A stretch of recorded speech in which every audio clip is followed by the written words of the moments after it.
take you there?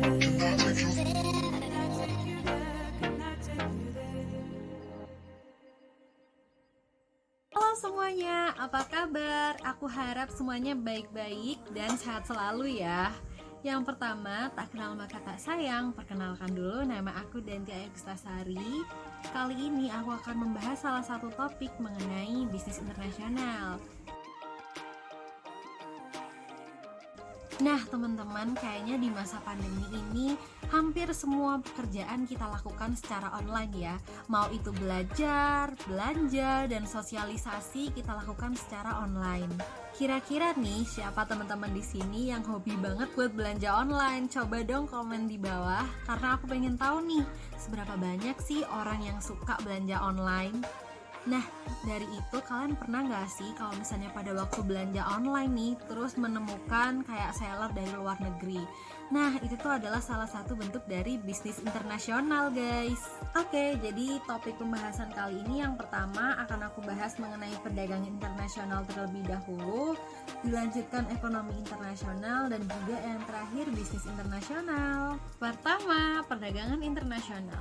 Perdagangan internasional adalah proses tukar-menukar barang maupun jasa yang dilakukan antar negara meliputi eksportir dan importir.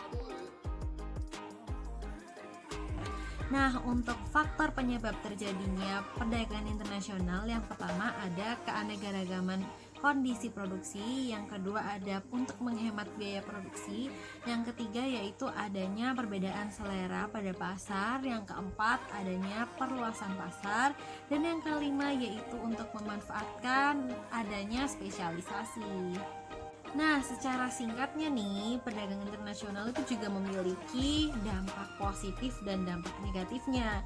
Dampak positifnya adalah kita bisa merasakan atau mendapatkan hal-hal atau barang-barang atau jasa-jasa yang tidak bisa diproduksi oleh negara kita sendiri. Jadi negara lain yang mensuplainya. Sedangkan untuk negatifnya yaitu adanya persaingan ya guys. Jadi bisa jadi barang-barang atau produksi yang kurang baik di negara kita bisa tersaingi oleh produk-produk luar negeri, dan itu sepertinya banyak terjadi seperti di Indonesia sekarang ini. Banyak banget nih yang kayak produk-produk Indonesia yang masih kalah dengan luar negeri ya kan.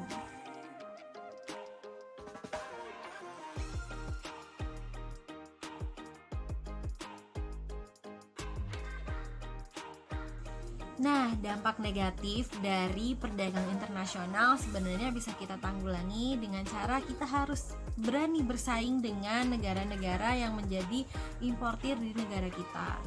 Dengan cara yang pertama, belajar bisnis internasional seperti ini nih, agar kalian punya wawasan lebih luas dan mengerti bagaimana strategi bisnis yang harus kalian lakukan untuk bersaing di dunia internasional. Nah, yang selanjutnya ada ekonomi internasional. Ekonomi ini adalah salah satu pelajaran yang udah kita pelajari dari SMA ya, kalau tidak salah.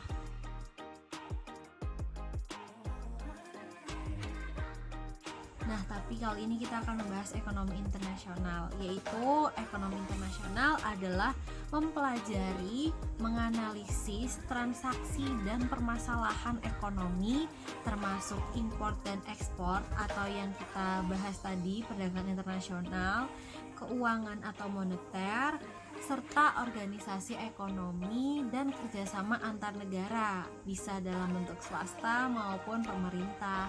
Kalau aku boleh menyimpulkan, jadi ekonomi internasional ini adalah seperti yang mengatasi segalanya guys. Jadi perdagangan internasional itu adalah salah satu bagian dari ekonomi internasional. Nah, kalau yang di perdagangan internasional tadi membahas mengenai faktor penyebab terjadinya perdagangan internasional. Untuk yang ekonomi internasional, apa sih sebenarnya tujuan melakukan ekonomi internasional? Yaitu tujuan utamanya adalah untuk memakmurkan atau meninggikan kemakmuran negara dengan kegiatan-kegiatan ekonomi internasional. Apa aja sih kegiatan ekonomi internasional? Yang pertama ada perdagangan, investasi, asuransi, dan lain sebagainya.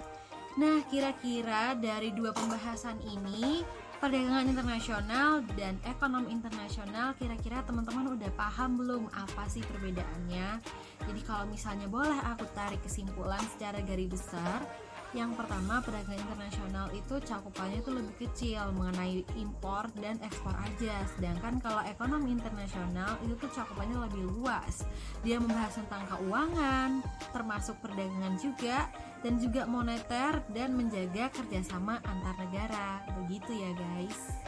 Nah, sampai di topik yang terakhir, yaitu mengenai bisnis internasional. Apa sih sebenarnya bisnis internasional itu? Yaitu sebuah aktivitas komersial tertentu yang dilakukan oleh beberapa pihak seperti perusahaan dan pemerintah yang melibatkan dua negara atau lebih.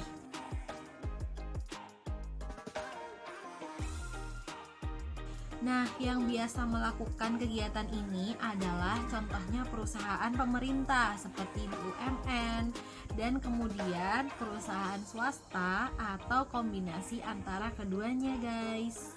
Nah, bisnis internasional ini punya tahapan loh. Yang pertama yaitu ekspor insidentil, ekspor aktif, penjualan lisensi, franchising, dan juga produksi dan pemasaran di luar negeri.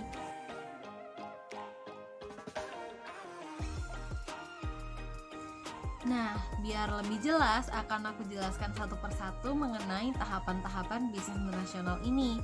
Yang pertama ada ekspor insidentil, itu biasa kita lakukan sih, terutama yang suka belanja di e-commerce. Nah, di sini posisinya aku contohkan sebagai seorang seller di salah satu e-commerce.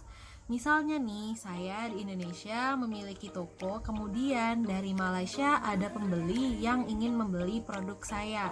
Nah, disitulah terjadi yang namanya ekspor insidentil, di mana saya akan mengirimkan barang ke Malaysia karena terjadi sebuah pesanan.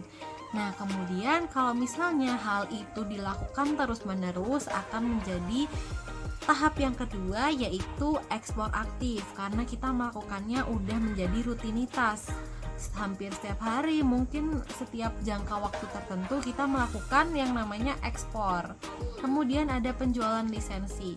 Penjualan lisensi ini biasanya dilakukan oleh perusahaan-perusahaan yang besar, di mana dia itu udah ekspornya itu udah banyak banget sampai akhirnya butuh manajemen di sana, sehingga melakukan adanya lisensi atau penjualan merek mereka ke sebuah negara agar manajemennya itu lebih mudah. Nah, yang selanjutnya yaitu tahap franchising, di mana ini tidak hanya merek aja, tapi bisa dari bahan baku, kemudian cara produksinya itu seperti apa, ini tuh sudah terjual di negara tersebut. Nah, kemudian yang paling terakhir sendiri yaitu setelah franchising adanya produksi dan pemasaran di negara tersebut. Jadi teman-teman, tahapan bisnis internasional ini cukup kompleks sekali ya, karena melewati beberapa tahap. Nah, teman-teman di sini yang lagi pengen punya bisnis, aku harap semoga bisa sampai ke bisnis internasional dan bisa melewati tahap dan prosesnya satu persatu.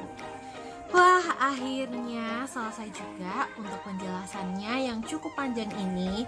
Tapi aku berharap semoga penjelasan tadi gak ngebosenin dan ada lah ya yang nyantol-nyantol dan punya gambaran mengenai perbedaan dari bisnis internasional, ekonomi internasional, dan perdagangan internasional. Nah, buat teman-teman, terima kasih yang sudah menonton. Aku doakan semoga teman-teman sehat selalu dan mendapat ilmu yang barokah dan juga tetap semangat buat meraih cita-cita.